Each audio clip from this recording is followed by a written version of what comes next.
Even as I, Brock Gordon, headed to my next contract assignment, I asked myself why I agreed to accept this assignment. I think the main reasons were that I wanted to forget my ex-wife, and the money was good. Moreover, I was told over and over again that this was a patriotic act and would benefit national security, indeed, the international security of all Western countries, more than any other thing I could do. So I had the perfect prerequisites for this job. I work for a corporation that has contracts with Western governments for covert activities. My particular area of expertise is protecting and analyzing the electronic data of terrorists and other potential enemies to prevent attacks. Although I am only 31 years old, I received a bachelor's degree in computer science from the Massachusetts Institute of Technology in the United States and a master's degree in infrastructure defense and international security from the University of Carleton in Canada, and a PhD in strategy and security from the University of Exeter in the UK.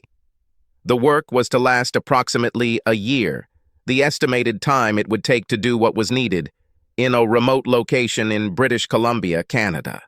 Most of those employed were American, Canadian, British, and German military personnel, although there were a few other private contractors. There were about 30 employees in total, 20 of whom had higher education and real experience in security matters, especially in the fight against terrorism. The technological equipment was equipped with the latest technology. Since the entire program was secret, workers who had wives, there were no married women workers, and even children took them with them. Nobody ever wore a uniform. The facility, as far as the neighbors, about 1,700 local residents knew, was intended for Bitcoin mining, although if any of them had actually looked into the situation, no one did in my time, they would have seen that the facility does not consume much electricity, like Bitcoin mining, and it didn't make as much noise. Although literature about the facility suggested that the reason for the facility's relative silence was due to advanced soundproofing technology that had never been used before. All workers worked in turns, so that there were always at least 7 people working on site. Most of the workers were very friendly, and we often had 10 or 12 families at a time. There was no attempt to ostracize single people, male or female, like me. After about a month, I got into the work and felt it was worth it, and we were making progress and had already prevented one terrorist attack in the UK. However, I noticed that most of the 14 wives present seemed to be bored. Although they had a social club and gym for sports, and those with children and some without children helped out at the local understaffed elementary school, they had no opportunity to work or gain significant satisfaction despite the evening cinema and parties. There was one thing I didn't like about this situation. In fact, that's putting it mildly. There was one thing about this situation that was driving me crazy. There was not a single woman who attracted me. The single women who worked with us were very competent and intelligent people, but I was not interested in them because they were plain or downright ugly. I was very friendly with them, but did not experience any sexual attraction to them. Among approximately 1,100 townspeople, there was also not a single unmarried woman who scored more than 5 points on a 10-point scale. It seems like all the decent and attractive single women have moved to Vancouver or another major city, although some have actually married local guys. Due to the remoteness of the location and the length of the workday, there was no way to get the opportunity to travel unless one had 4 days off in a row, which rarely, if ever, happened. Given my situation with my ex-wife and the need for camaraderie among my colleagues, I had no intention of chasing their wives. None of the wives dressed provocatively, because this was not the place, although during the first month I did see half of them at the gym when I worked out, and the ones I saw had good figures. In fact, I felt embarrassed that I was keeping track. Of the 14 wives, I would say that all of them had faces that were a 7 or higher on a scale of 10, and bodies that were as good as they could be determined since bikini competitions was not carried out, at least by 8 points. About 6 weeks into my work in a remote part of British Columbia, I had a very good day. I was almost single-handedly responsible for investigating a terrorist attack in Toronto That was quickly stopped by Canadian authorities. But when I got to my small detached house around 10 p.m., for some reason, the lack of sex hit me hard. I went online and checked one of my email accounts. Besides the usual unsolicited requests and a few short notes from friends and family, there was one with an unusual name. I would have thought that this might be typical spam if the title, Mysterious Local Sluts, had not intrigued me. I clicked on it. Of course, I would never click on the attachment, a surefire way to infect your computer with a virus. And obviously, the email writer knew this because all the information was in the body of the email. There were 6 photographs. All featured frontal shots of naked women with face masks and matching blonde wigs. The words were straightforward. Local mystery sluts available for the right man. Must be single and know how to please a woman. Sexual satisfaction must be mutual. The following opportunities are available next week for slutty girls in photos AF. Price to be agreed upon prior to service. Our girls do not show their faces and don't reveal their identity. Don't flirt and don't talk much, but they love sex. Fill out the questionnaire. No names. This was followed by photographs with dates and times. The only thing required in the form was applicant's address, price range, letter to the slut, date and time of contact, desired amount of time. I pondered for at least half an hour, scrutinizing the photos and wondering if this was a fakey, a joke, a potential disaster, or a way to shave off my horns. As far as I could tell from the relatively small photographs, to my taste, the women in photographs A, D, and F had body types of 9 to 10, and the women in photographs B, C, and E had body figures of 8 to 9. In other words, they all suited my needs to the highest degree. The slut in photo D had a date and time that suited me best. I specified 100 hours as the price range and 2 hours as the amount of time. If the woman in photo D had been anywhere near as pretty and interested as she seemed, I probably would have paid $1,000 an hour. I was paid well and had nothing to spend my money on, so money didn't count. With my last breath, I closed my eyes and pressed the send icon. The next morning when I got up and checked my computer, I was surprised to see the answer. The slut in photo D is available for 2 hours on April 14th from 10 p.m. to midnight, $100 hour, cash only, condoms required. Click on the icon to accept. I read it twice, clicked on the icon, and couldn't wait until Wednesday night to see if it was real. It was hard to finish work on Wednesday thinking about that night. I had so many questions in my head. Where did this slutty girl come from? Did she really look like she did in the photo? Was this going to be some kind of sick joke? Etc. I finally concentrated enough to finish my work and returned home by 8 p.m. to shower, clean up the house, including changing the sheets on my bed, and take a short nap. I couldn't believe it when there was a knock on my back door at 9:58. I looked outside, without turning on the outside overhead light, and saw what undoubtedly appeared to be a woman about 5 feet 6 inches tall, wearing a cape with what looked like long-sleeved sweatpants underneath. I opened the door, and the woman quickly entered my house and then pulled down the curtains covering the windows in the door. She took off all her clothes, revealing a body that actually looked like photo D.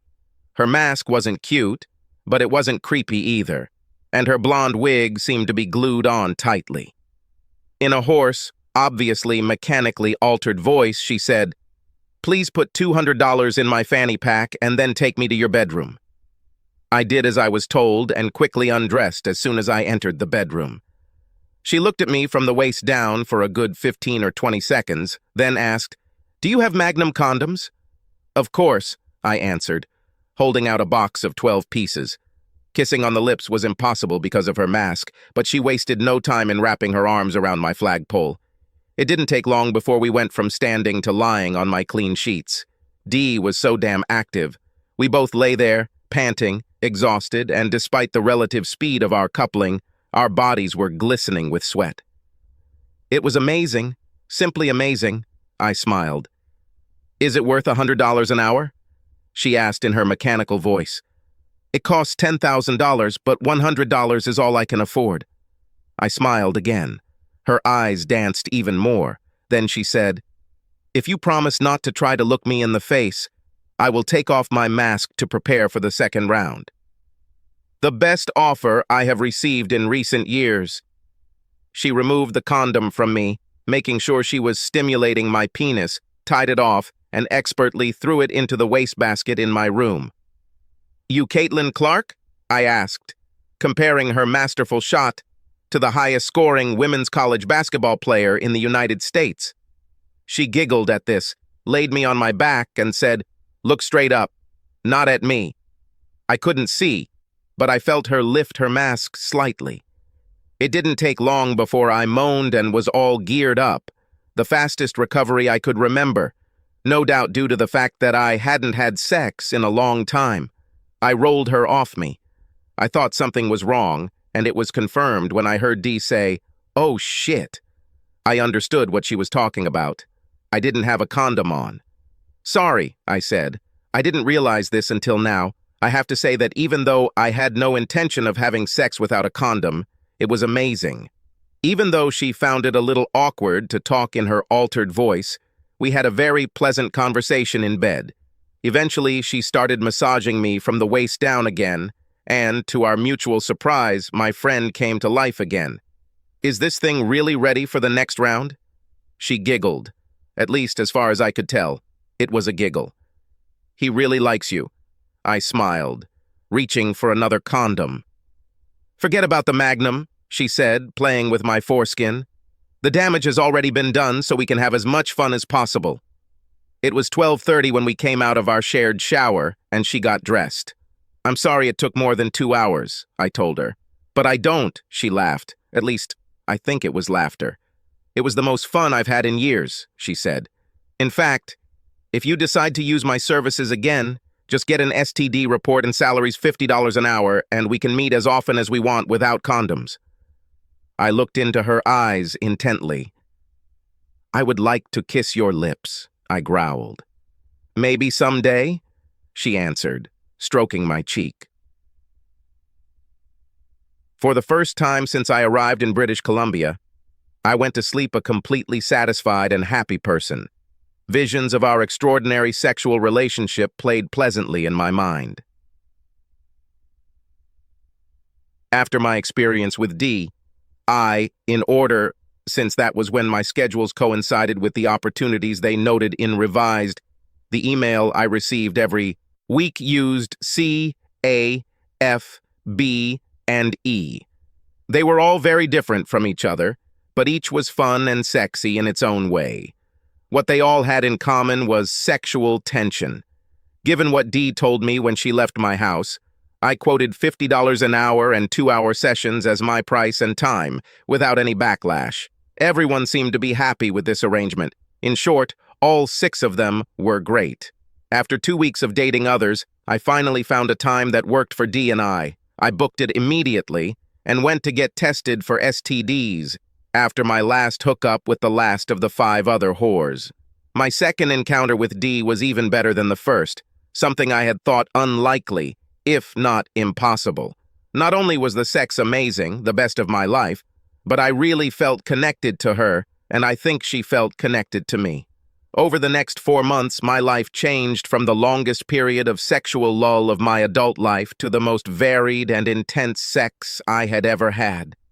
I had at least 3 meetings a week with one woman or another, and as many with Dee as possible given our schedule. I'm not sure of the exact date or why, but I suddenly felt like I had to know who these whores were. I think it was after Dee left one night that I realized I might be in love with her, even though I had never seen her face or heard her real voice. Once I came to the conclusion that I needed to find out who they were, I felt like a bloodhound. At every party or event I went to, I would scrutinize all the women there. I would give a gift, usually jewelry, to each slutty woman as they left my house. The ones Dee had were expensive, hoping that they might slip up and wear them to an event. And I've even used my computer skills to hack into the HR information of all the employees' wives. I did identify C as the pretty Debbie Ritchie, the wife of one of my colleagues. I saw her at the gym, where you could tell her body type pretty clearly. Her reaction to me when we talked also gave away. She was too friendly and smiling when we talked, although I didn't seem to know her very well, outside of my bedroom. She also didn't see me sneak a glance at her as she walked out of the gym wearing street clothes and wearing one of the bracelets I gave her on her left wrist. Although I never told Debbie that I knew who she was, my discovery led me to believe that all 6 mystery whores were the wives of my colleagues, or perhaps the wives of the townspeople. What drove me crazy was that I couldn't really identify the other 5 except Debbie, especially since A had huge breasts, and especially D, since by then I knew every inch of her body better than any other woman in my life. After 2 months of fruitless searching, I decided to just enjoy life and forget about it. I only had about a month left on my contract and had already been given another assignment when I heard through the grapevine that 2 of my colleagues were having marital difficulties. As stated earlier, life was not easy for the wives as they had little to do. I came to the conclusion that Mysterious Ludes was created specifically for titillation. Soon after I became aware of the 2 cases of marital disharmony, I had another session with D. D had always been known for her unrivaled sexual zeal, but this time she outdid herself. When we were well advanced again after the 2-hour session for which we had been contracted, she sat me down on the sofa in my living room. "Brock," she began, calling me by name the only time I could remember. "I know you're leaving in about a month." "What are your plans after this?" "Well, I'm going to take a 2-week vacation in Hawaii and then start my next project in Washington, D.C. "Why do you ask?" D paused for a long time, sighed, then said, "I have a connection with you, and I think you have a connection with me. I want to go on vacation with you, and if we work out, I want to go to Washington with you. I saved all the money you paid me so I could pay for my flight to Hawaii, and like I said, we'll see what happens then." "Are you married?" "Yes, but my marriage is falling apart, not because of you, but my relationship with you has made me realize that my life doesn't have to be devoid of any spark or passion like it is now. I don't think I can last another 6 months with my husband, and of course if I go to Hawaii with you, it'll all be over." I was hesitant, but only because I let my feelings for D overwhelm me. I was actually head over heels in love with her. She mistook my contemplation for a bad feeling and felt obliged to continue. "I understand that you need to know who I am before you can seriously consider my offer, so here we go," D said, pulling off her wig. I didn't protest for the 2 minutes or so it took her to completely remove the wig and mask. As soon as she did this, I recognized her. It was Carolyn Litton, the wife of one of my colleagues. She has a pretty face and beautiful dark hair that flows down her neck almost to her shoulders. When I saw the face, I wondered why I had not guessed who she was before, but I smiled when I recognized her. Although I didn't know her very well outside of my bedroom, what I knew about her I really liked. "Carolyn," I smiled, "you are beautiful. If you're really going to leave your husband anyway, I really want you to come to Hawaii with me, but at my expense. Save your money." She stood up, sat on my lap, and we kissed on the lips for the first time. The first kiss was short and sweet. The second was long and passionate. The third was loving. We talked about the future. We decided it would be best if we didn't tell anyone else what was going on, except our best friend, she countered. We decided to send her most important belongings, with the exception of the clothes and jewelry that she planned to take with her to Hawaii, to my company's Washington, D.C. office for storage. This was nothing new for our organization, nothing special. I just told them that these are my things. We agreed on another session a week before leaving, and I told her that I would stop using the services of other mysterious sluts. She surprised me with her next comment. "Although, once we go to Hawaii, I would like to be alone with you. But for now, could you do me a favor?" "Of course," I smiled. "One of the other women is also leaving her husband, and she really, really likes you. While others just like you and do it just for the excitement and extra sex, but for one of them it is more meaningful, and she is truly a good friend of mine. Could you keep having sex with her until we leave?" Who is this? She is C in our selection of photographs. You mean Debbie Ritchie? How do you know? Asked Carolyn. She's the only one of you I figured out. Yes, since you really want it, I will continue to entertain her. However, it should be free and without condoms. We can both get tested for STDs. Will this work? I'm sure it will happen. I'll talk to her, and now that you know who I am, I'll call you from a public phone. We kissed again, then Carolyn left. That night, I had the best sleep I have had since I can remember. Carolyn called me on my cell phone the next day. Debbie enthusiastically supports this proposal. Can she come to your house on Thursday evening around 8 o'clock with her STD test? That would be great, I replied. But are you sure you're okay with this? I am ready to start an exclusive relationship with you right now. Debbie is my best friend, and I'll probably tell you about it on the way to Vancouver early next month, she chuckled. So I'm a lot more than just okay with it. By Thursday morning, I had another good STD test. However, Thursday was a rough day, and I was completely exhausted by the time I got home just before 8 p.m. I wanted to cancel my appointment with Debbie. I was so exhausted, but I really didn't know how to contact her. When she showed up promptly at 8 with a bright smile, a look of pure anticipation on her face, and a full STD test result, I didn't have the heart to put it off. I let Debbie in, and she immediately pulled my head towards her and kissed me passionately. Our first lip-on-lip kiss. After chatting for a while, I told her that I had had a long, tiring day. She promised to make everything better. The next time I opened my eyes, it seemed as if the sun was trying to peek and shine through the east-facing bedroom window. Debbie, I said, it's already morning. Will this be a problem for you? Debbie moved away from me and took the watch from the bedside table next to her. Hell, it's 6:42 and Rick gets home from his night shift this week around 6:20. But I feel so good that it's worth it, she continued, trying to force a smile. She jumped out of bed, took her cell phone out of her purse, and checked her messages. Suddenly, her expression changed from worried to happy. Thank God, she grinned. He texted me at 6:00 that there was an emergency and he would most likely not be home until 9:00.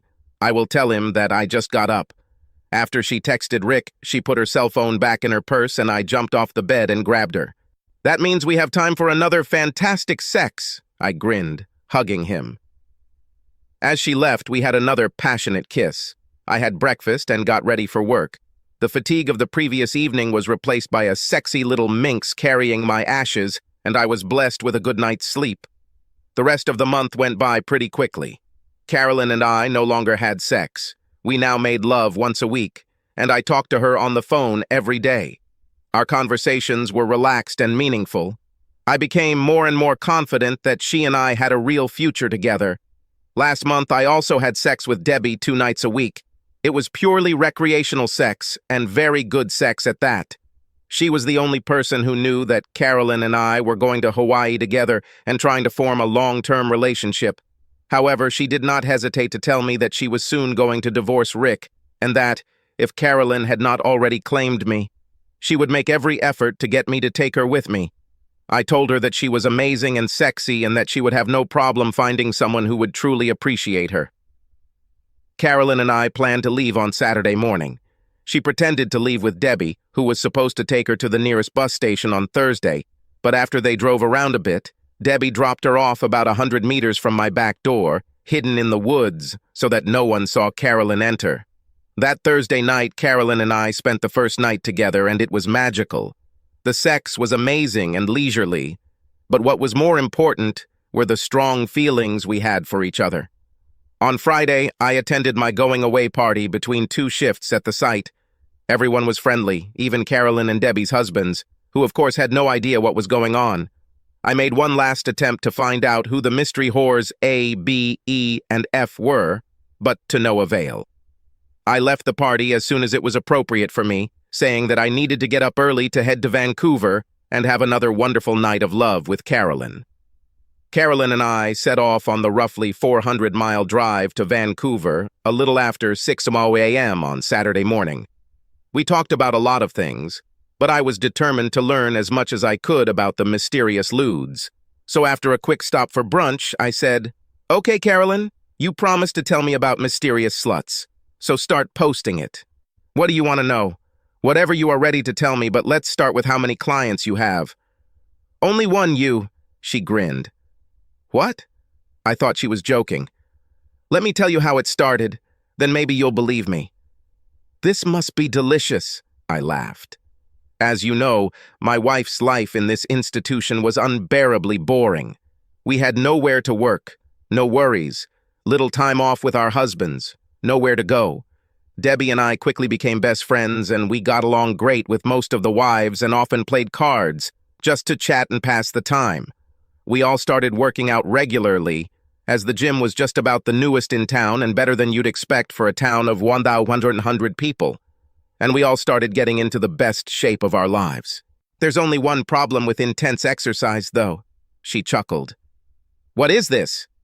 I kept a straight face. "This leads to a sharp increase in libido, and our out-of-shape, hard-working husbands could not cope with this work.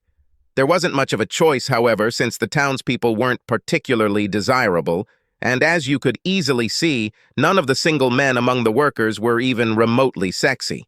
And then you showed up," she grinned. "What do you mean appeared?"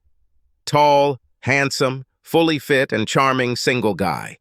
Debbie and I admitted that we tried to keep our distance and admire you from afar. After a while, as our already bad marriage began to crack, Debbie and I decided we wanted to give you a try. So we came up with the idea of mysterious prostitutes who hope to seduce you. We decided that we wouldn't look legit if it was just the two of us, so we felt out the others very, very carefully. A, B, E, and F were the only ones to whom we revealed our plan, because through our research and discussions, we had concluded that the other wives would not be interested in us, or we did not trust them. Surprisingly, A, B, E, and F all agreed, as long as either Debbie or I contacted you first and told you if it was worth it. "Are you going to tell me who A, B, E, and F are?" I asked, wiggling my eyebrows. "Hell no," she laughed. "They would have killed me." "Well, let me ask one question about them, though. Although I'm not really surprised that I never found out who B, E, and F were, I am annoyed that I was never able to find out who was given those bulging chest balls like A," I started, shaking his head again. "Pervert," she laughed. "Okay, I'll tell you about it. Slut A is a married city dweller. Debbie got to know her really well through her volunteer work at the elementary school, and they often commiserate about their unfulfilled libido." "Are you saying that she is a teacher?" "Yes. The elementary school is small, so there are only 4 teachers, each of whom teaches 2 grades from 1 to 8. And after that, the children have to take a bus 3 days a week to the high school, located 30 miles away, and 2 days to study online. She is a 3rd and 4th grade teacher. You're right that with F-cup tits on her skinny body, if you ever met her, you'd easily know who she is, which is why we made every effort to ensure you never met. This solves one riddle," I smiled, "but it's still hard to believe that you arranged this whole story with mysterious libertines, especially for me." "We did it because you were the only man in the area that any of the 6 of us married would be willing to risk sleeping with. Moreover, we knew from our sources, which I will also not disclose, that you were unhappy with the lack of desired female company. Plus, we knew your schedule, so we set it up so that if you responded to our email, you would choose either me or Debbie. Our plan was for Debbie or I to test and tell the others who weren't yet sure. They'll go whether they were willing to do so. They were at least willing to be photographed naked in a mask and wigs. Well, I guess I was lucky that my first session was so exciting, didn't I?" I laughed. "I think so," she laughed in response. "Of course, I gave legitimately rave reviews, so they all wanted to try it, and at the risk of inflating your ego too much, they were all very pleased with their encounters. In fact, they were very angry at me for making you see only Debbie and me last month. They all wanted to meet you to say goodbye." "So that's all you have to say?" I asked skeptically. "Sorry, but yes, Although there is one more tidbit I can add. Debbie and I fell in love with you. Others really liked you, but they had no intention of leaving their husbands. They just wanted some extra, and great, sex. Would Debbie really try to get me to run away with her instead of you? Damn it. Yes. The deal I made with her to get her to back off was to encourage you to have sex with her twice a week for the last month. You know that I fell in love with you, not her, and I would never run away with her instead of you. I smiled. I hoped, but I didn't want to risk it, and I knew that if Debbie gave me her word, she would back down. She retreated, didn't she? Yes, she did so. In words. I really got the impression that if I changed my mind myself, she would really be happy about it. But like I said, I love you. And although I like her, and she was fun in bed, I don't like her. I love and will never love. We got to Vancouver that night, spent another night of love at the hotel, and flew to Hawaii the next day. We boarded the plane without any encumbrances. Hawaii was everything we hoped for. Even though we already knew we were 100% sexually compatible, we discovered that we actually enjoyed being together outside of bed almost as much as we did in it. I knew we had a future together when one night, instead of going out to dinner and dancing, we cooked dinner together in the apartment we were renting and just cuddled and watched a mindless comedy on TV. It was almost as fun as sex, and probably even more loving. Carolyn moved to DC with me. She took a job in her old field in public relations, and we got married a couple of months after her divorce was final. I never worried about Carolyn about cheating on her first husband because I don't subscribe to the once a cheater, always a cheater philosophy. But she did worry about it and constantly tried to reassure me during our first 6 months in the area. Columbia, until I finally told her to stop, that I trusted her completely. Now 12 years, 3 children, 2 dogs, and a 5-bedroom house in the suburbs have passed. We are more in love with each other than we were in Hawaii. Surprisingly, when I look back on my impressive sexual satisfaction in British Columbia with the mystery sluts, despite how wonderful that time was for me, I wouldn't trade a second of my current happy life for going back. Debbie, who never remarried but was now even sexier, visited us many times over the years. But Carolyn made it very clear to her, "You can look, but you can't touch," when it came to me. Carolyn didn't have to do this because I will always be loyal to her, but the fact that she cared enough to warn her friend gives me inner peace. Subscribe to our channel so that your second chaff doesn't cheat on you, and go ahead and listen to the next story, because this story is nothing compared to the next one. If you're under 18, don't even think about listening to the next one.